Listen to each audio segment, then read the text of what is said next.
Hello बच्चों, let's read the question. कह रहा है example of super octet molecule is.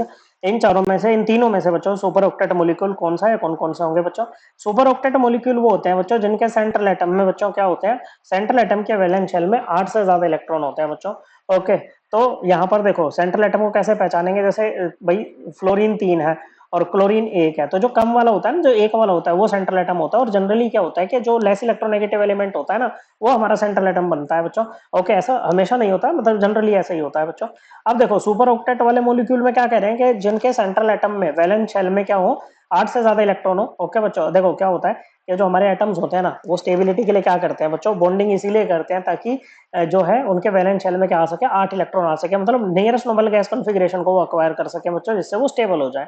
तो सबसे पहला है हमारे पास में ClF3। Cl is the central atom. Okay, chlorine की वैलेंस शेल कॉन्फ़िगरेशन क्या होती है, 3s2 3p5। और फ्लोरीन की क्या होती है बच्चों, फ्लोरीन की होती है 2s2 2p5। दोनों में ही क्या है बच्चों, वैलेंस शेल में 7 इलेक्ट्रॉन है। एक और चाहिए इनको ऑक्टेट पूरा करने के लिए, तो Cl आया बच्चों अपने 7 इलेक्ट्रॉन लेकर के, फ्लोरीन आया अपने 7 इलेक्ट्रॉन लेकर के। ओके, तो इन्होंने ऐसे बॉन्डिंग कर ली, Cl का भी पूरा हो गया बच्चों ऑक्टेट और फ्लोरीन का भी हो गया। लेकिन अभी तो 3 फ्लोरीन और चिपकाने हैं ना बच्चों, तो 1 2 3, इस तरह से हमने 3 फ्लोरीन और चिपका दिए बच्चों। यहाँ पर क्या कर दिया, नहीं 3 नहीं, 2 फ्लोरीन और चिपकाने, एक तो चिपक ही गया ना बच्चों, टोटल 3 करने हैं बच्चों। तो ऐसे में अब क्या है बच्चों, तीनों फ्लोरीन का तो ऑक्टेट पूरा है बच्चों। ये जो बॉन्ड वाले इलेक्ट्रॉन्स है ना, इस Cl के लिए भी काउंट होंगे और फ्लोरीन के लिए, दोनों के लिए काउंट होते हैं बच्चों। लेकिन क्लोरीन के पास में 3 मतलब 6 तो ये बॉन्ड वाले इलेक्ट्रॉन्स आ गए बच्चों, और 4 अनशेयर्ड इलेक्ट्रॉन्स हैं। तो यहाँ पर इसके वैलेंस शेल में कितने हो गए बच्चों, क्लोरीन के वैलेंस शेल में 10 इलेक्ट्रॉन हो गए, 8 से ऊपर हो गए, तो ये एक सुपर ऑक्टेट मॉलिक्यूल होगा बच्चों, तो हमारे आंसर में भी जाएगा। ओके, फिर दूसरा है PCl5। फास्फोरस की वैलेंस शेल कॉन्फ़िगरेशन क्या होती है, 3s2 3p3। 5 इलेक्ट्रॉन है वैलेंस शेल में, 3 और चाहिए उसको ऑक्टेट पूरा करने के लिए बच्चों।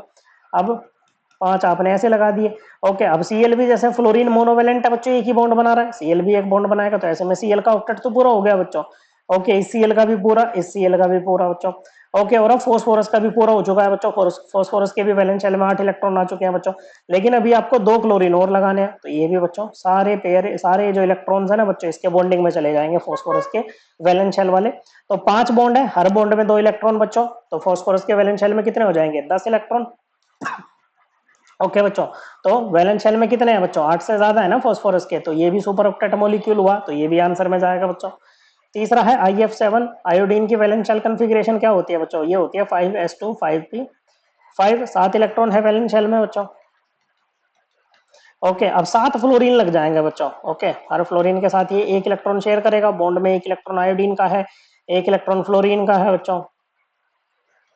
ओके, कोई भी अनशेयर्ड इलेक्ट्रॉन यहाँ पर बचा नहीं, सारे बॉन्डिंग में चले गए। अब बॉन्ड कितने बन रहे हैं, 7, मतलब आयोडीन के वैलेंस शेल में कितने इलेक्ट्रॉन हो गए बच्चों, 14 इलेक्ट्रॉन्स हो गए बच्चों। 8 से ऊपर है, तो ये भी सुपर ऑक्टेट मॉलिक्यूल होगा बच्चों। तो ये तीनों ही सुपर ऑक्टेट मॉलिक्यूल है, so correct answer will be option number 4। I hope आपको ये एकदम क्लियर हो गया होगा। थैंक यू बच्चों।